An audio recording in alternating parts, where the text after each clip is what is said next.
Marshall Peak, Kabanata 4049. Pagbabalik sa Killing Star. Sa loob ng isang kuweba malapit sa isang bangin, dalawang figure ang nakaupo na naka-cross-leg na mahigit 10 metro ang pagitan. Ang kuweba ay hindi kalakihan, ngunit ito ay malinis at maayos na nakatago. Pagkatapos umalis sa Sword Pavilion Star Market, dinala ni Lu Zhu si Yang Kai dito. Ang lugar na ito ay ilang daang kilometro ang layo mula sa Sword Pavilion, kaya hindi ito masyadong malayo. Nakita na niya ang kuwebang ito noon, kaya medyo pamilyar siya rito. Pareho silang tahimik na naghihilom ng kanilang mga sugat, at tahimik na lumipas ang oras. Sa mahigpit na pagsasalita, ang dalawa sa kanila ay suportado ang isa't isa mula sa Star Market at hindi gaanong nakikipag-usap.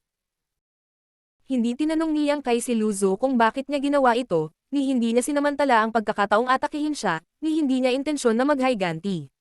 Ang mga iniisip ng kababaihan ang pinakamahirap hulaan. Masakit sa ulo ang paghula ng pabalik-balik, kaya bakit pa siya hihingi ng gulo? Pagkaraan ng 3 araw, idinilat ni Yang Kai ang kanyang mga mata, ang kanyang aura ay ganap na nanambalik, at ang sugat sa kanyang dibdib at tiyan ay halos gumaling na. Siya ay may kalahating dragon na katawan, kaya ang kanyang kakayahan sa pagpapanumbalik ay napakalakas, at ngayon na ang wood attribute power ng Immortal Tree ay nakondensed sa kanyang Dowsil, masasabing hanggat ito ay hindi isang nakamamatay na pinsala, makaka-recover siya hanggat nagtagal siya. Dahan-daang bumangon, isang pagsabog ng mga kaluskos ang nagmula sa kanyang katawan. Iniunat ang kanyang mga kalamnan at buto, nadama niyang kay na ang kanyang mental na estado ay hindi kailanman naging mas mahusay. Bagamat naging mahirap ang pakikipaglaban sa Mantis Head, nagbigay daan ito sa kanya na makilala ang ilan sa kanyang mga pagkukulang, kaya't masasabing marami na siyang natamo. Paglingon ni Yang Kai, nakita ni Lu Zhu na ginagamot pa rin ni Lu Zhu ang kanyang mga sugat, mahina pa rin ang kanyang aura.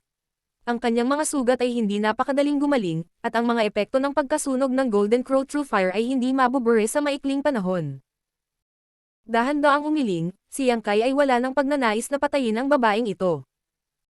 Makalipas ang kalahating araw, lumabas si Yang Kai sa kuweba, natukoy ng kaunti ang direksyon, at pagkatapos ay pumailang lang sa kalangitan.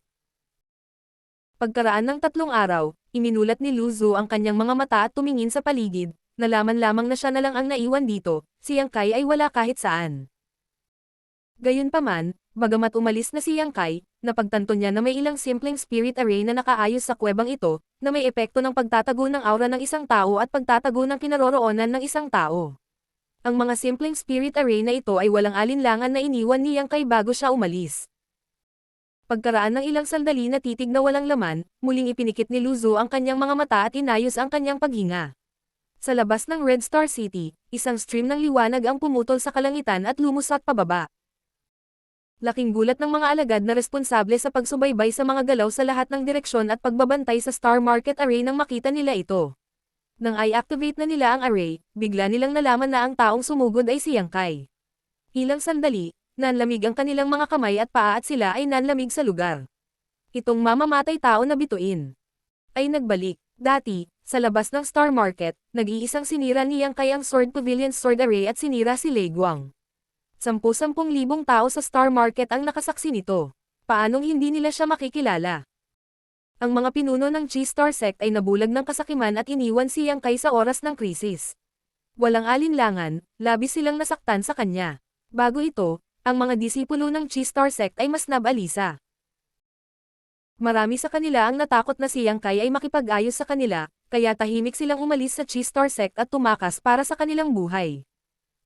Kung hindi dahil sa utos ni Chen Tianfei na i-activate ang Grand Array at i-verify ang pagkakakilanlan ng sino mang gustong umalis, mahirap sabihin kung ilang tao pa rin ang natitira sa Crimson Star. Ganun pa man, kinakabahan pa rin ang mga disipulo ng G-Star Sect. Nahuli ni Yang Kai si Lu Zhu at dinala siya sa Sword Pavilion's headquarters, kaya ngayong nakabalik na siya, hindi na mahirap hulaan ang sitwasyon sa Sword Pavilion. Ngayong nakabalik na ang mamamatay tao na bituin, ano ang dapat gawin ng G-Star Sect? Si Yang Kai ay hindi direktang sumugod sa Star Market. Nang makarating na siya sa Star Market, bigla siyang napalingon sa gilid. Pagkatapos, bahagyang ngumiti, tumalikod siya at dumaong sa direksyon na iyon. Hindi nagtagal, nakarating sila sa isang call sa kabundukan at napadpad sa isang malaking ulo. Ang tunog ng kanyang paglapag ay ikinaalarma ng may-ari ng ulo at bigla itong nagtaas ng ulo. Nang malapit na itong lumipad sa galit, naapakan ito ni Yang Kai at agad itong kumalma. Ang behemoth na ito ay walang iba kundi ang Scarlet Flood Dragon. Pagkatapos ay tumingin si Yang Kai sa isang butas sa hindi kalayuan at sumigaw. Lumabas ka. May dumagundong na tunog, na parang kumulog mula sa lupa. Pagkatapos, ang Earth Dragon ay nagmamadaling lumabas sa butas. Ang napakalaking bibig nito ay walang katapusang kumakulam, at ang uhog nito ay tumalsik kung saan-saan. Nagkaroon ng sizzling tunog ng kaagnasan na nagmumula sa lupa. Halatang naiinis si Scarlet Flood Dragon at ngumuso ng masama. Bakit ka nandito? Nakangiting tumingin si Yang Kai sa dalawang malalaking lalaki. May nagtaboy ba sa inyo? Nang umalis siya, hindi alam ang kinaroroonan ng Earth Dragon. Ayon kay Gou Ziyan, noong nakaraang labanan sa Yuan Magnetic Mountain, nakita ng Earth Dragon na masama ang sitwasyon at tumakas. Walang magawa dito ang Thunder Radiant Sect at ang mga tao ng Sword Pavilion, kaya hinayaan nila ito. Sa kabilang banda, nahuli ang Scarlet Flood Dragon at kalaunan ay ibinalik sa Star Market. Nang bumagsak ang mga salita ni Yang Kai, 2 Divine Senses ang direktang ipinadala. Ang Scarlet Flood Dragon at Earth Dragon ay walang mataas na sensyensya, kaya hindi sila makapagsalita o magkatawang tao, ngunit maaari pa rin silang magpadala ng ilang impormasyon sa pamamagitan ng kanilang Divine Sense. Bukod dito, pagkatapos na sundan si Yang Kai sa loob ng ilang panahon, malinaw na naramdaman ni Yang Kai na ang kanilang pakiramdam ay bumuti ng husto. Dati, medyo mahirap makipag-usap sa kanila, pero ngayon mas madali na. Dapat itong nauugnay sa pagkonsumo ng Dragon Blood Pills. Ang Dragon Blood Pills na pinadali sa ni Yang Kai sa Great Cosmological Realm ay lahat ng top grade, higit sa lahat dahil napakataas ng grade ng Dragon Blood Flower. Malaking pakinabang para sa kanya na ubusin ito mismo, hindi pa banggitin na ang Scarlet Flood Dragon ay isang kakaibang hayop na may dragon vein. Sa panahong ito, lumaki rin ng husto ang kanilang mga katawan. Sa pamamagitan ng kanilang paglalarawan, alam ni Yang Kai na hindi na may nagtaboy sa kanila palabas ng Star Market, ngunit nakaramdam sila ng hindi komportable sa Star Market at tumakbo palabas. Kung iisipin, bawat isa sa kanila ay isang malaking halimaw na 12-dosenang talampakan ang haba. Ang mga gusali sa Star Market ay masikip, kaya paano ito magagamit ng malaya? Bahagyang tumango si Yang Kai. Pagkatapos ng maingat na pagmamasid, ang mga pinsala ng Scarlet Flood Dragon ay hindi pa gumaling. Dati, binugbog ito ng husto ng mga taga-Sword Pavilion sa Yuan Magnetic Mountain at muntik nang mapugutan ng ulo. Hanggang ngayon ay may malaking sugat pa rin ng espada sa leeg nito na matagal nang hindi gumaling. Maayos ang Earth Dragon. Napakatuso ng lalaking ito. Kung hindi ito pinigilan ni Yang Kai gamit ang Dragon Vein, baka hindi niya ito masupol. Sa sandaling ito, maraming figure ang sumugod palabas ng Star Market at nagmamadaling pumunta kay Yang Kai. Ang mga taong ito ay nasa Heaven Opening Realm, ngunit hindi sila lumipad. Sa halip, tumakbo sila. Ang nangunguna ay napakataba, parang bundok ng karne. Nang tumakbo siya, yumanig ang lupa. Sino pa kaya ito kundi si Chen Tianfei? Sa likod niya ay ang mga pinuno ng Chexing Realm. Bagamat siya ay mataba, hindi maipaliwanag ang kanyang mga galaw. Ilang hakbang pa lang ay nasagasaan na niya. Na may ngiti sa kanyang mukha, ikinulong niya ang kanyang mga kamay at sinabi. Binabati kita, Brother Yang, sa iyong matagumpay na pagbabalik. Isa siyang Heaven Opening Realm Cultivator, kaya hindi maipaliwanag na awkward para sa kanya na tumawag sa isang tao mula sa Emperor Realm na kapatid. Gayunpaman, wala siyang pagpipilian. Ang kabilang partido ay mas malakas kaysa sa kanya, kaya't wala siyang pagpipilian kundi ang ibaba ang kanyang ulo. Tungkol naman sa titulong Sixth Head, nahihiya siyang tawagin siya ng ganoon. Sa likuran niya, ang magkapatid na Uyang, Madam Chin, at Bei Yushan ay sabay ding bumati, komplikado ang kanilang mga ekspresyon. Sino ang mag-aakala na ang binata na pinilit na pumasok sa Chexing ay magkakaroon ng kakilakilabot na kakayahan? Kung alam sana nila ng mas maaga, sana ay tinatrato nila siya ng may katapatan. Hanggat mapapasuko nila siya, sino sa Great Cosmological Realm ang matatakot ni Chexing? Sa kasamaang palad, pinalampas nila ang pinakamagandang pagkakataon at sa halip ay sinipa sila habang sila ay down. Ngayon, huli na para magsisi. Ang higit na ikinahiya at ikinagalit nila ay nang personal silang lumabas para salubungin siya, talagang hindi sila pinansin ni Yang Kai. Tumalikod na lang siya sa kanila. Tinatrato sila na parang wala lang at sa halip ay pinakitunguhan niya ang 2 mutant beasts. Pagkaraan ng ilang sandali, itinaas ni Yang Kai ang kanyang kamay at nagpadala ng 2 pulang spirit pills, na nahulog sa bibig ng Scarlet Flood Dragon at Earth Dragon. Nakita ito ni Chen Tianfei at tumalon ang kanyang puso. Kahit na hindi niya alam kung ano ang mga spirit pills na iyon, pambihira ang mga ito. Talagang itinapon sila ng lalaking ito sa 2 mutant beast. Sayang ang mga regalo ng Diyos. Brother Yang, ano ang naging resulta ng paglalakbay na ito? Tanong muli ni Chen Tianfei, may maingat na ekspresyon sa kanyang mukha. Sa wakas ay tumalikod si Yang Kai at isa-isang inilibot ang kanyang tingin sa mga mukha ng mga taong ito. Ang kanyang ekspresyon ay walang pakialam, walang anumang kagalakan o galit, ngunit nang ang kanyang mga tingin ay tumama sa kanila, maging ito ay si Chen Tianfei o ang iba pa, lahat sila ay nakaramdam ng paninikip ng kanilang balat, na tila sila ay tinatitigan ng isang nakakatakot na hayop at maaaring mamatay kahit anong oras. Thump thump thump, ang tunog ng marahas na tibok ng puso ay nagmula sa puso ni Chen Tianfei. Ang malamig na pawis ay dumaloy sa noo ni Chen Tianfei, at ang pilit ng ngiti sa kanyang mukha ay naging lubhang matigas. Pagkaraan ng mahabang panahon, tumawa si Yang Kai. Master Chen, ano ang gusto mong gawin ko?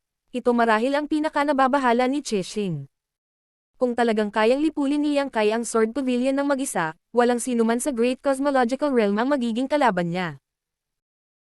Kung ang Sword Pavilion ay maaaring makipagkompetensya sa kanya, pagkatapos ay mayroong isang paghihigpit.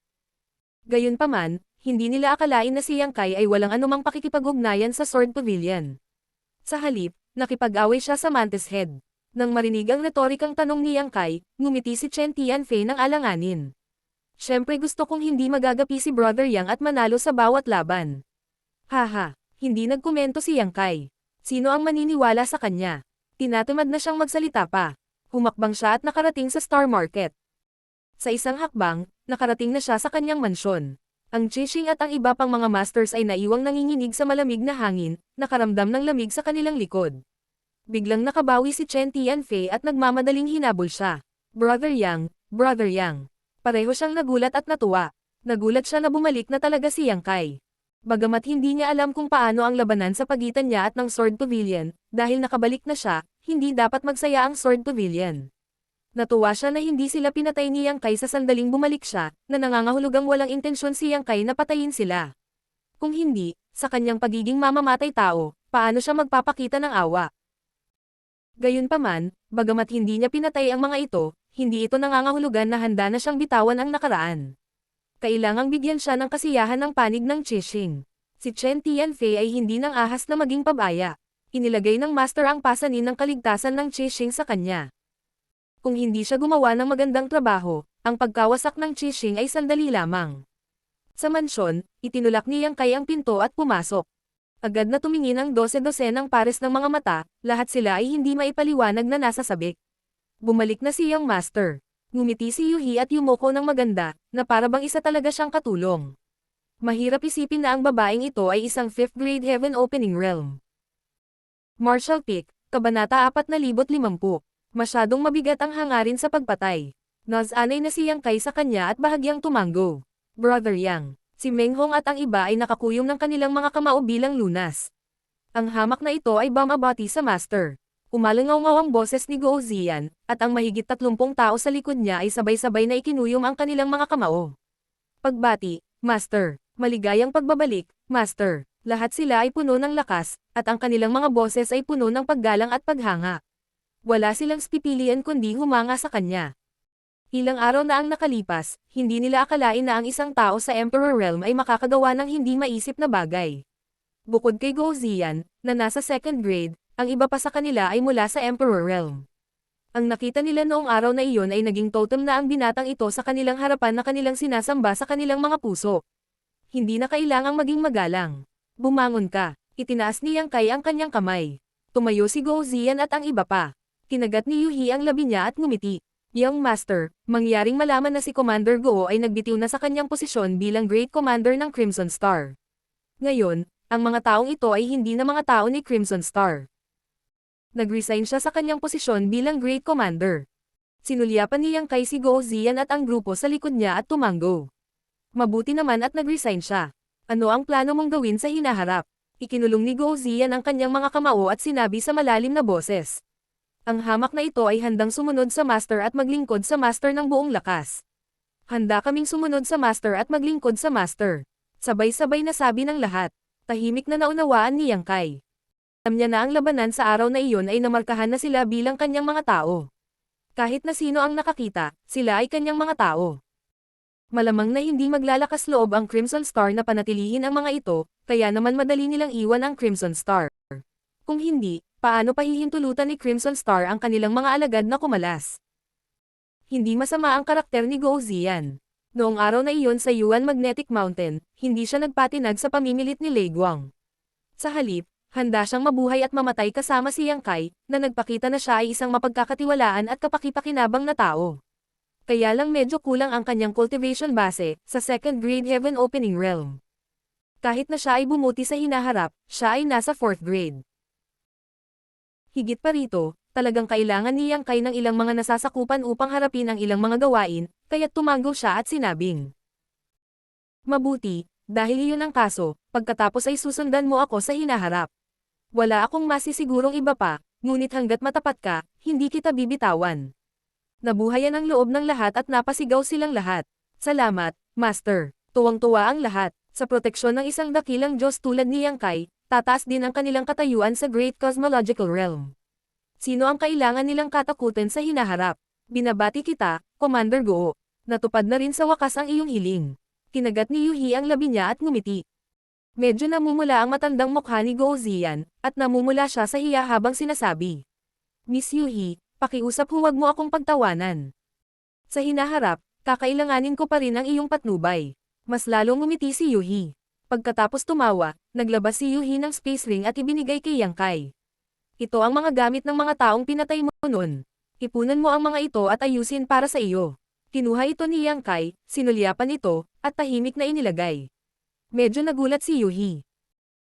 Mayroong maraming mga bagay sa loob, pagkatapos ng lahat, ito ay pag-aari ng 3,000 tao, lalo na ang space rings ng Mid-Grade Heaven Opening Realm. Lahat sila ay napakayaman. Akala niya ay matutuwa si Yang Kai pagkatapos matanggap ang mga ito, ngunit sinong mag-aakala na walang magiging reaksyon? Hindi kaya nasiyahan na siya sa ani mula sa Yuan Magnetic Mountain noong nakaraan. Habang siya ay nagulat, narinig niyang sinabi ni Yang Kai, "Nagkataon na mayroon kang ganitong karanasan, kaya kailangan kitang magtrabaho ng kaunti pa." Sa sandaling bumagsak ang mga salitang ito, iwinagayway ni Yang Kai ang kanyang kamay. Sa sumunod na sandali, umalangaw-ngaw ang sunod-sunod na tunog ng pagklink ng lumitaw ang isang malaking tumpok ng space rings sa courtyard, na nakatambak na parang isang maliit na burol sa harap ng lahat. Ang lahat ay hindi maipaliwanag na nabigla. Sa sobrang gulat nila ay hindi sila makapagsalita. Tahimik silang nakatingin sa harapan, at ang pagkabigla sa kaibuturan ng kanilang mga puso ay hindi hihigit pa.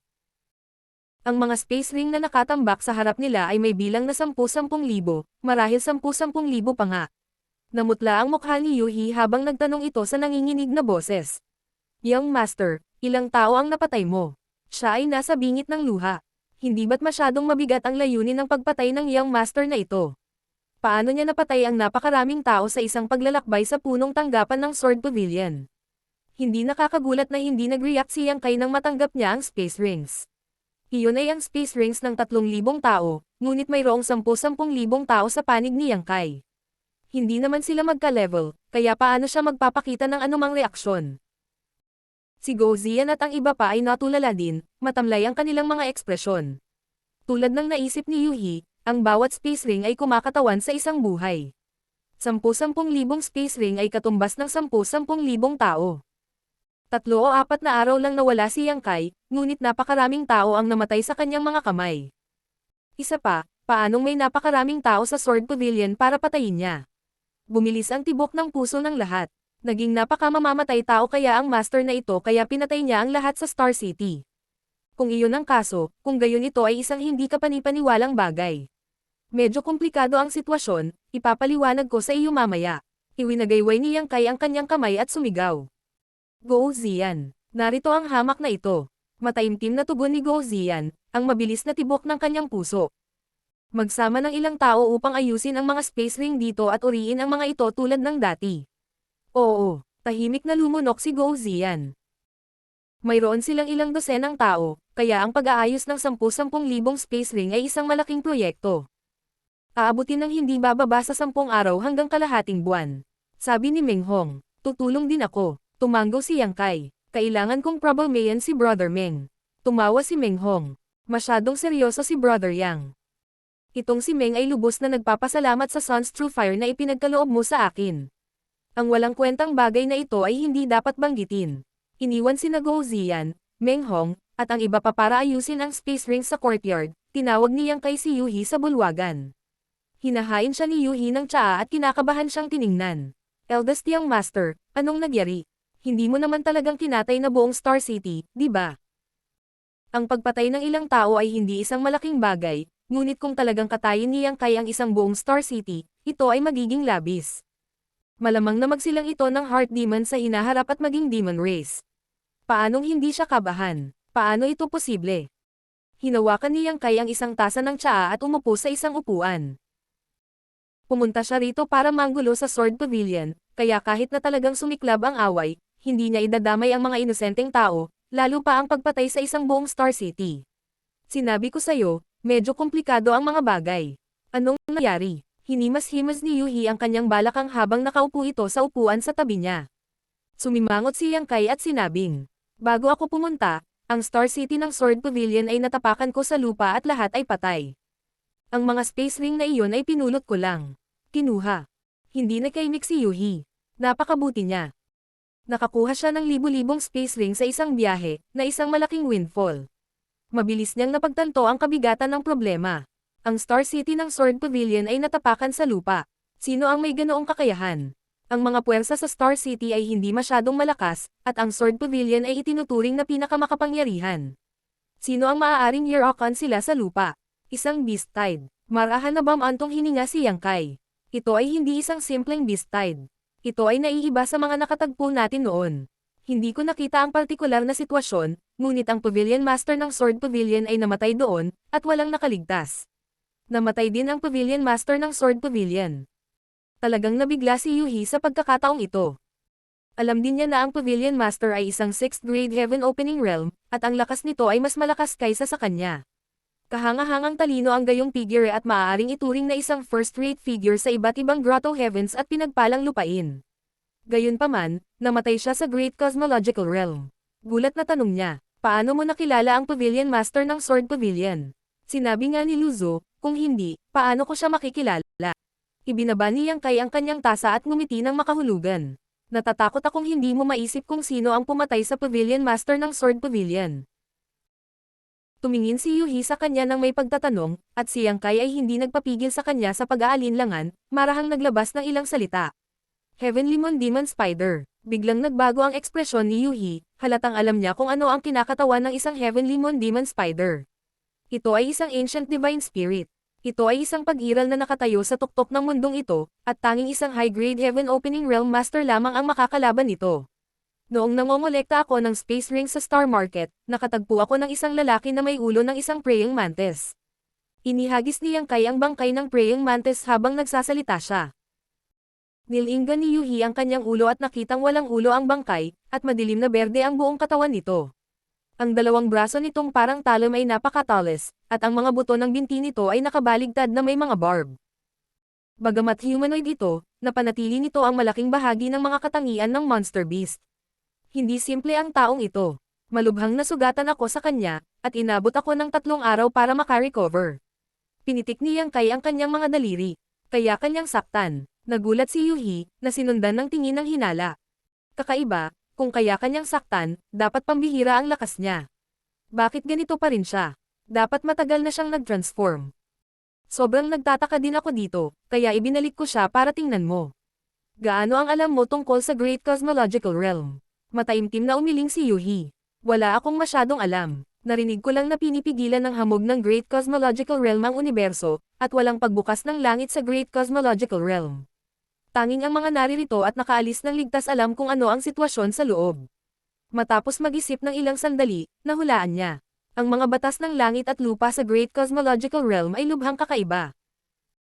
Ang mga kakaibang hayop tulad ng Scarlet Flood Dragon at Earth Dragon ay medyo malakas, kaya dapat ay matagal na silang nagbago, ngunit ang kanilang katalinuhan ay hindi nagising. Marahil ay dahil ito sa kakaibang mga batas dito. Ito. Ang kalahating tao, kalahating hayop na hitsura nitong nagdadasal na mantis ay malamang na pareho. Tumanggo si Yang Kai. Iyon lang ang posibilidad, ngunit may mga divine spirit sa Great Cosmological Realm. Ang lugar na ito ay hindi kasing simple ng inaakala natin. Ganoon din ang naramdaman ni Yuhi. Kahit na ang pag-iral tulad ng Sword Pavilion ay nawasak ng Beast Tide, kaya hindi rin ligtas ang panig ng Chishing. Hindi pa banggitin ang nakakatakot na pag-iral ng isang divine spirit, kahit na dumating pa ang ilang praying mantis, maaaring hindi sila makayanan ng Chishing. Ito ay isang lalaki na maaaring manakit kay Yang Kai, at ang mga ordinaryong tao ay mahihirapang pigilan. Nag-alinlangan pa si Yuhi na kaya niyang magtagal ng isang incenso stick na oras laban sa kanya. Sa anumang kaso, mag-ingat sa hinaharap. Pinayuhan ni Yang Kai. Nag-iisip na siya ng daan palabas. Kung talagang naharang sila ng isang divine spirit balang araw, magkakaroon pa rin sila ng pagkakataong umatras ng mahinahon. Habang nag-uusap ang dalawa, biglang pumasok si Chen Yu mula sa labas. Maingat niyang tiningnan ang mukha ni Yang Kai, at mahinang sinabi. Master, ang mga pinuno ng Qixing ay nasa labas at humihingi ng madla. Martial Peak, Kabanata 4051. Saan nagmula ang mga space ring na ito? Kinagat ni Yuhi ang labi niya at ngumiti. Nandito sila para humingi ng kapayapaan. Dumating sila para salubungin ako sa labas ng lungsod noon, ngunit hindi ko sila pinansin. Ngini siya ni Yang Kai. Kung gayon, sila ay dapat na hindi mapakali ngayon. Habang nagsasalita si Yuhi, iniabot niya ang isang kahon.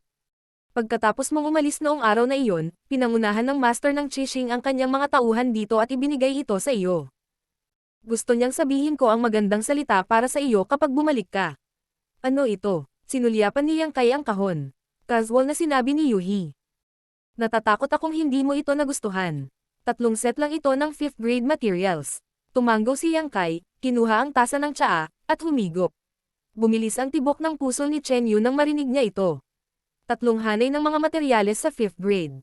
Hindi niya alam kung makukuha pa niya ang mga bagay na ito sa buong buhay niya. Magiging mahalagang mapagkukunan sila sa labas ng mundo, ngunit ngayon, basta-basta niyang binigay ang mga ito bilang mga regalo. Gaya ng inaasahan, ang taong tumanggap ng mga regalo ay tila hindi masyadong inisip ito. Lubhang nadama niya na may hindi malulutas na agwat sa pagitan niya at ng ilang tao, at siya ay nabigo. Pinagmasdan ni Yuhi ang kanyang ekspresyon at nakitang hindi direktang tumanggi si Yang Kai, kaya lumingon siya at nagtanong.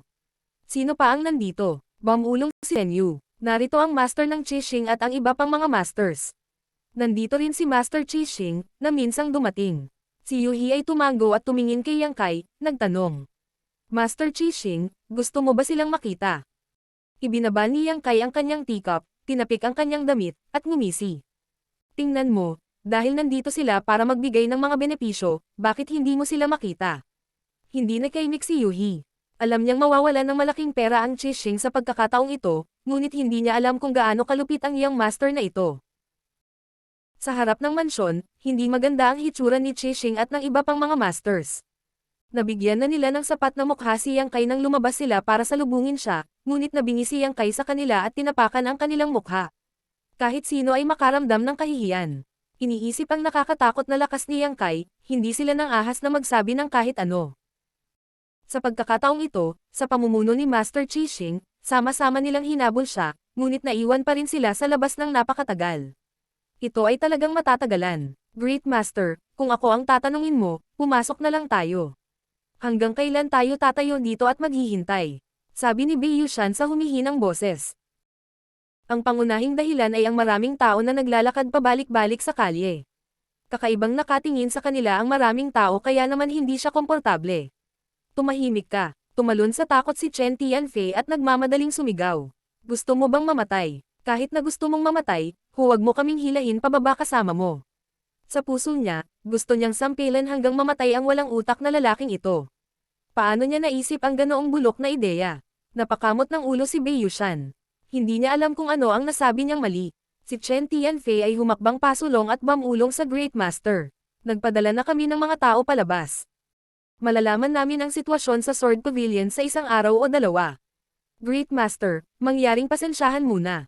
Pagkatapos nito, huli na para gumawa ng plano pagkatapos naming makuha ang feedback mula sa Sword Pavilion. Walang sinabi ang Great Master, na para bang wala siyang narinig. Para sa ilang mga headmasters, ang pinaka-curious nila ay ang resulta ng labanan sa pagitan ni Yang Kai at Sword Pavilion. Kung nanalo si Yang Kai, nangangahulugan ito na walang sino man sa Great Void Realm ang makakapidyo sa kanya. Kung manalo ang Sword Pavilion, ito ay pinakamahusay. Kahit papaano, hindi maaaring maging walang batas si Yang Kai. Sa makatuwid, sa sandaling napansin niyang bumalik na si Yang Kai, nagpadala na si Chen Tianfei ng mga tao sa punong tanggapan ng Sword Pavilion upang magtanong tungkol sa sitwasyon. Gayunpaman, ang paglalakbay ay tiyak na maaantala ng ilang panahon, at natakot din sila na si Yang Kai ay mag-areglo ng mga account mamaya, kaya ang ilang mga ulo ay lumapit upang makipagpayapaan. Ito ay walang iba kundi isang delaying na taktika. Ano ang sitwasyon doon? Ang isip ni Chen Tianfei ay puno ng mga random na pag-iisip. Sa paghusga sa lakas na ipinakita ni Yang Kai noon, hindi siya dapat labanan ng Sword Pavilion, ngunit ang Sword Pavilion Master ay isang 6th grade Heaven Opening Realm, kaya hindi niya maiwasang magkaroon ng pag-asa. Ang ika-6th grade Heaven Opening Realm ay isang buhok lang ang layo mula sa high grade, at ang pinagmulan ng Sword Pavilion Master ay misteryoso. Galing daw siya sa napakalaking puwersa kaya dapat kakaiba ang background niya. Sa sandaling ito, sa isang langit-ngit, ang pinto ng mansyon ay bumukas, at isang mahiyain na figure ang bumungad. Si Chen Tianfei ay nagmamadaling humakbang pasulong at ikinulong ang kanyang mga kamay. Miss Yu, kumusta ang sitwasyon? Noong nakaraan, hindi niya papansinin ang isang walang katulad ni Chen Yu, lalo pa itong kausapin ng magalang. Ngayon, iba na. Ang Great Master ay isang opisyal na 7th head, at sino mang malapit kay Yang Kai ay tataas sa katayuan. Niliit ni Chen Yu ang kanyang leeg at tumabi. Master, mangyaring pumasok. Iniimbitahan ka ng aking Young Master. Brother Yang ang tawag niya kay Yang Kai, ngunit pagkatapos ng insidente kay Zhou Xingchen, wala na siyang mukha para tawagin siya ng ganoon, kaya sinundan niya ang pangunguna ni Yuhi. Gamaan ang loob ni Chen Tianfei at ikinulong ang kanyang mga kamay ng nakangiti. Salamat sa iyong problema, Miss Yu.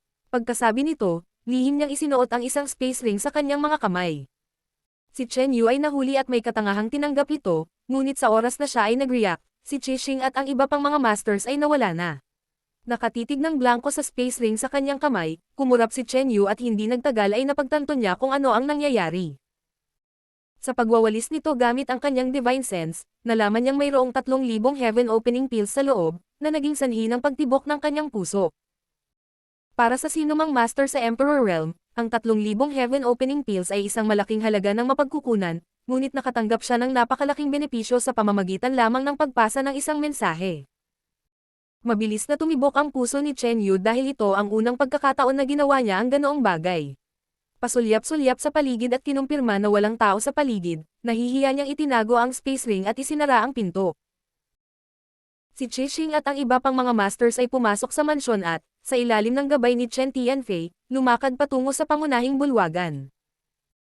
Ang mansyon na ito ay orihinal na inayos ni Chen Tianfei para kay Yang Kai, kaya natural na alam niya kung ano ang nangyayari sa loob. Habang sumusulong sila, nagpadala si Chen Tianfei ng Divine Sense message sa Great Master. Great Master, hindi pa rin malinaw ang sitwasyon sa Sword Pavilion. Kung ang maliit na brat na iyon ay kumilos ng bastos mamaya, dapat kang magtiis at huwag ibaba ang iyong sarili sa kanyang level. Hindi napigilan ng Great Master na matawa. Bakit napakatagal mo? Ang haring ito ay hindi 3 taong gulang na bata, paanong hindi niya naiintindihan ang bigat ng sitwasyon? Napangiti si Chen Tianfei ng alanganin at sinabing, likas na matalino si Great Master, ngunit natatakot ako na hindi alam ng batang brat ang kanyang limitasyon. Habang nagsasalita sila, lumiko sila sa isang kanto at nakarating sa isang patio kung saan abalang nagtatrabaho ang ilang dosenang tao.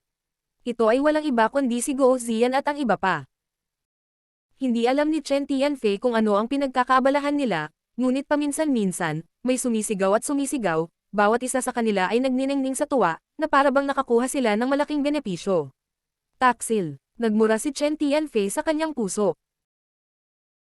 Ayaw niyang pansinin ang mga taong ito, ngunit pagkatapos na laming-galingga sa paligid at makita ang sitwasyon sa looban, bigla siyang nanlamig sa kinatatayuan at agad na namutla ang mukha. Pagkahinto niya ay tumigil din ang mga tao sa likod niya. Sunod ng kanyang tingin, lahat sila ay natulala sa lugar. Ang mga mata ng lahat ay kumislap sa takot at hindi makapaniwala. Nagpakawala pa ng mahinang sigaw si Madam Qin at tinakpan ng kanyang kamay ang kanyang mapupulang labi. Nahuli si Bei Yushan at muntik ng mabangga ang Uyang Brothers. Paghinto, napakamot siya ng ulo at naguguluhan na nagtanong. Anong problema? Walang sumagot sa kanya. Natigilan si Qixing at ang iba pang mga masters sa pwesto na parang may gumamit ng body freezing technique sa kanila, ang lamig na dumadaloy sa kanilang mga gulugad. Iniangat ni Bei Yushan ang kanyang ulo at napabulala sa susunod na sandali. Magandang langit, saan nanggaling ang lahat ng space ring na ito?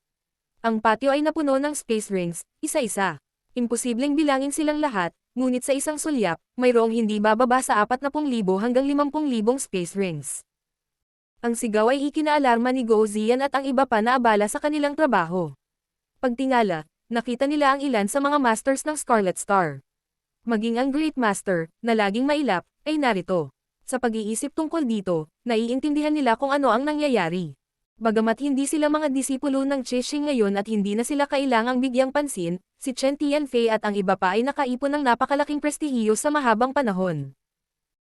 Nang makita ang mga masters na ito na dumating sa sandaling ito, sila ay naliligaw.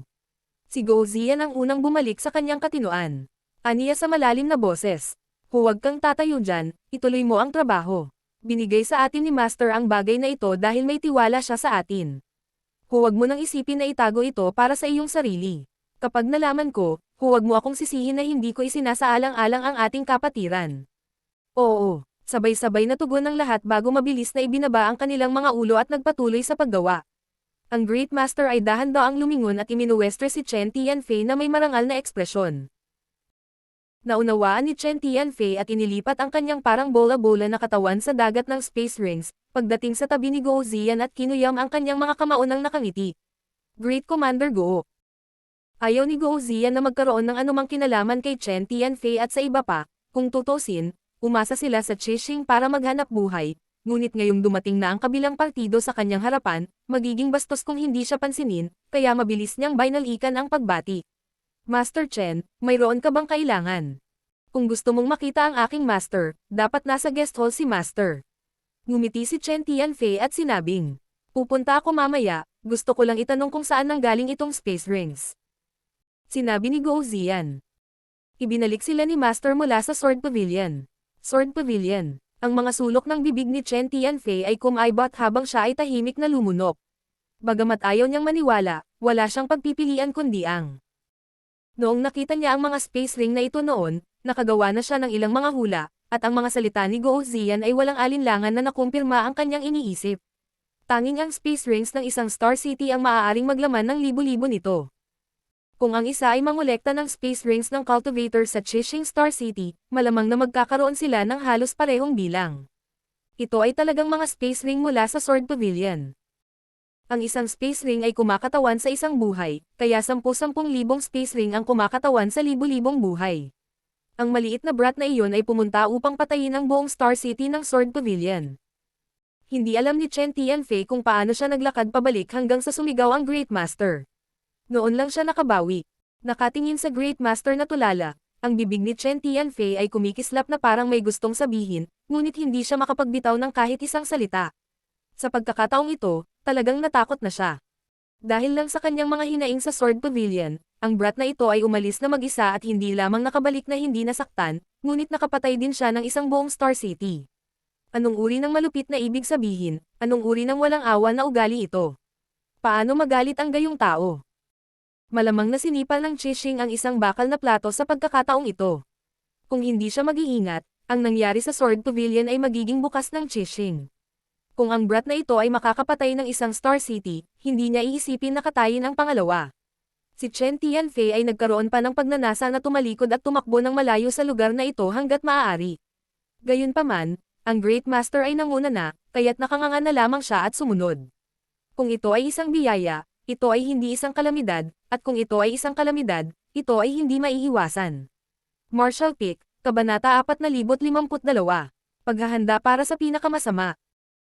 Pumasok si Chen Tianfei at ang iba pa sa guest hall sa pangunguna ng Great Master, at nang tumangala sila, nakita nila si Yang Kai na nakaupo sa itaas at si Yuhi ay tahimik na nakatayo sa likuran niya. Naglakad ang lahat, nakahanga-hanga pa rin gaya ng dati, na walang balak na bumangon para batiin siya.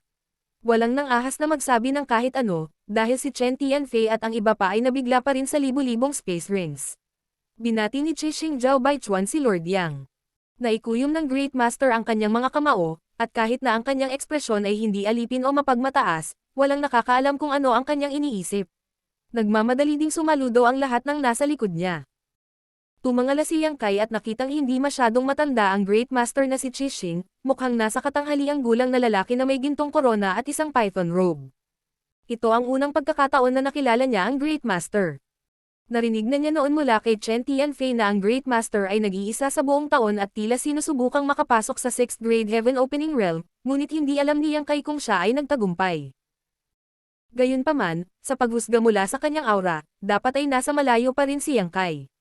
Ang bawat tagumpay sa Heaven Opening Realm ay napakahirap. Hindi lamang ito nangangailangan ng mahabang panahon at malaking halaga ng mga mapagkukunan, ngunit nangangailangan din ito ng sariling pangunawa. Kung ang isang tao ay may mga mapagkukunan ngunit walang sapat na pangunawa, hindi sila makakasulong. Sinusukat siya ni Yang Kai, at sinusukat din ni Zhao Baichuan si Yang Kai. Pinagmamasdan niya ang binatang ito mula sa malayo, at nang una niya itong makita, pakiramdam niya ay walang dapat ikabahala ang batang ito. Siya ay umaasa lamang sa kanyang malakas na akumulasyon sa Emperor Realm upang kumilos ng mayabang at mapangahas sa espesyal na kapaligiran ng Great Cosmological Realm. Ang ganitong uri ng tao ay parang isang tipaklong pagkatapos ng taglagas, hindi na kayang tumalon ng matagal. Sa sandaling umalis siya sa Great Cosmological Realm, ipapakita niya ang kanyang tunay na kulay, at sa oras na iyon, ang sinumang master ng Heaven Opening Realm ay makakaharap sa kanya. Ang pangalawang pagkakataon na nagkita sila ay ilang araw na ang nakakaraan, nang siya ay mag-isa na pumasok sa Sword Pavilion Sword Array sa labas ng Star City, naunawaan ang Divine Technique ng Golden Crow Casting Sun, nakuha ang Origin Magnet Divine Ward, at natalo ang buong hukbo ni Lei Guang. Sa oras na iyon, pakiramdam niya ay minamaliit niya ang taong ito. Kung ang taong ito ay magkakaroon ng pagkakataong lumaki, tiyak na siya ay magiging isang mabigat na karakter, isang higanti ng 3,000 mundo. Nakita ko siya ulit ngayon, iba ang pakiramdam. Bagamat wala siyang kahangahangang aura ng araw na iyon, ang pag-upo lamang doon ay tahimik na nagbigay sa kanya, isang 5th grade Heaven Opening Realm Master, ng isang pakiramdam ng pang-aapi. Sa malaking bulwagan na ito, siya ang Nether King na kumokontrol sa buhay at kamatayan. Ang buhay ng bawat isa ay nasa kanyang mga kamay. Ilang araw na ang nakalipas, ang aking mga nasasakupan ay walang kaalam-alam at nagkaroon ng kaunting hindi pagkakasundo kay Lord Yang. Itong Zhao ay dumating ngayon upang humingi ng tawad. Sana'y maging mapagbigay si Lord Yang para patawarin ang aking Crimson Star. 37. Biglang ibinuka ni Yang Kai ang kanyang bibig at pinutol si Zhao Baichuan. Ano? Sumimangot si Zhao Baichuan. Hindi niya maintindihan ang ibig sabihin ni Yang Kai. Sa hinaharap, lahat ng kinita ng Crimson Star, kabilang ang Heaven Opening Pills na ibinebenta sa Star Market at ang iba't ibang resources na naani mula sa Great Cosmological Realm, kukuha ako ng 70% at ang Crimson Star ay kukuha ng 30%. Walang pakialam na tumingin si Yang Kai kay Zhao Baichuan. Noon lamang naunawaan ni Zhao Baichuan ang ibig sabihin ni Yang Kai ng 37. Ito ay pagnanakaw. Hindi niya maiwasang magalit sa kanyang puso, at naging pangit ang kanyang kutis. Noon, magkakasamang umiral ang tatlong pangunahing puwersa sa Star City. Bagamat ang Sword Pavilion ang pinakamalakas, tripartite balance lang ito ng kapangyarihan. Ang Sword Pavilion ay hindi kailanman gumawa ng ganoong bastos na kahilingan. Ang lakas ng loob ng brat na ito na gawin ito. Nang lumakas ang galit sa kanyang puso, narinig niyang mahinang sinabi ni Yang Kai. Kung hindi pumayag si Chief sa kahilingang ito, hindi na kailangang pag-usapan ang anuman. Ang galit sa puso ni Zhao Baichuan ay biglang hamupod dahil alam niyang kung hindi siya papayag sa kahilingang ito, hindi alam kung siya at ang iba pa ay makakaalis sa lugar na ito ng buhay. Ngayon lang naintindihan ni Yang Kai kung bakit hindi nilayon ni Yang Kai na makipag-areglo sa kanila pagkatapos bumalik. Dito pala siya naghihintay sa kanila. Biglang ngumiti si Yang Kai. Ang lakas ay hari, ang malalakas ay idinagalang. Ang kahilingan ni Lord Yang ay napakapatas. 37 ito. Sa hinaharap, 70% ng mga kita ng Crimson Star ay ibabahagi kay Lord Yang. Hindi nag-atubili si Yang Kai at agad na pumayag, bakas sa mukha niya ang kasiyahan. Parang sinamantala na lang niya ang isang malaking bargain kaysa nakawan. Sa likuran niya, si Chen Tianfei at ang iba pa ay lahat ay tumingin kay Chief na nagtataka. Sa kanilang impresyon, ang hepe ay hindi kailanman naging ganoon kayon, ngunit ngayong nasa ilalim na sila ng bubong ng iba, paanong hindi nila mayuko ang kanilang mga ulo. Lalo na pagkatapos na makita ang 10,000 space ring sa looban, kung ayaw ng Crimson Star na ulitin ang mga pagkakamali ng Sword Pavilion, maaari lamang silang magkompromiso. Kahihiyan. Ang lahat ay napuno ng kalungkutan at galit, ngunit wala silang magagawa. Ikinulong ni Zhao Baichuan ang kanyang mga kamao at sinabing, ako, si Crimson Star, ay maaaring sumang-ayon sa kahilingan ni Lord Yang, ngunit gusto ko ring hilingin kay Lord Yang na sumang-ayon sa kahilingan ni Zhao. Tiningnan siya ni Yang Kai nang may interes at sinenyasan siyang magpatuloy. Patuloy ni Zhao Baichuan, gusto ko ring hilingin kay Lord Yang na tanggapin ang alok ng aking Crimson Star at maglingkod bilang Foreign Elder. Siyempre, titulo lang ito. Ano man ang sabihin o gawin ni Lord Yang, hindi makikialam ang aking Crimson Star. Sa kabaligtaran, kung si Lord Yang ay may anumang mga kahilingan, ang aking Crimson Star ay hindi tatayo. Nagpakita ng ngiti si Yang Kai habang palihim niyang pinupuri si Yang Kai sa kanyang puso. Ang taong ito ay talagang isang karakter, kayang umangkop sa mga pangyayari. Kahit na sa ganitong masamang sitwasyon, nakahanap pa rin siya ng isang kapaki-pakinabang na pagkakataon. Ang ganitong uri ng tapang at pangitain ay hindi isang bagay na maaaring taglayin ng sinuman.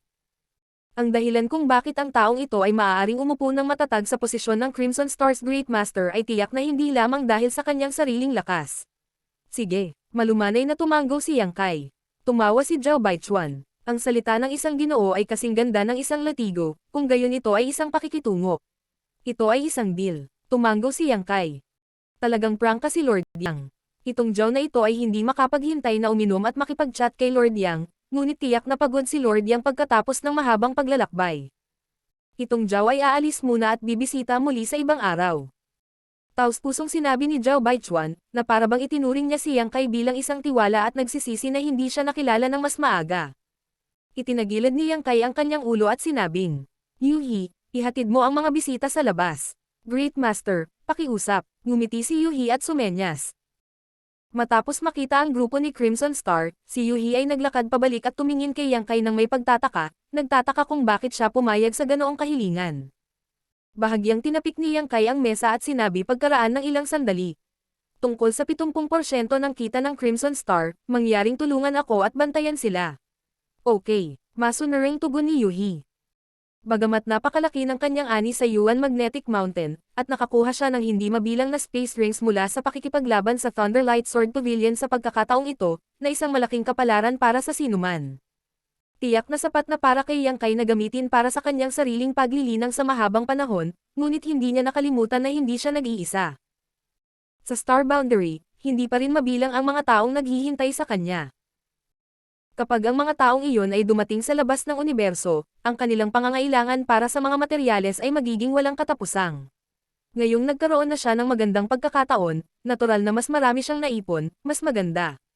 Ang Great Cosmological Realm ay isang malaking likas na kayamanan. Sa sandaling umalis siya sa lugar na ito, walang ganoong pagkakataon. Kung hindi, paano kaya naiwan ni Yang Kai ang Crimson Star na buhay? Papalatag na sana siya nang bumalik siya.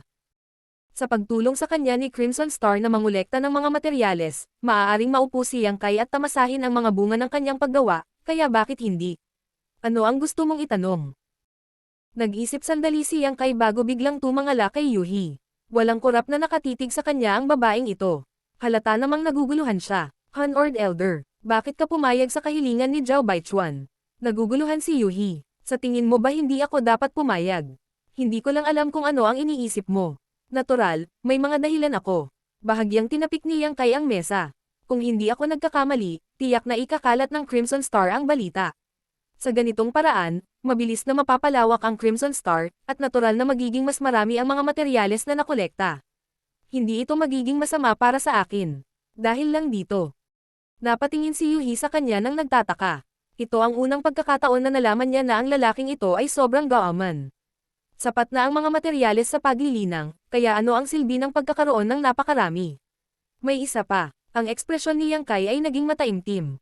Ang Sword Pavilion ay pinatag ng Beast Tide, at may mga bakas ng Divine Spirit sa Great Cosmological Realm.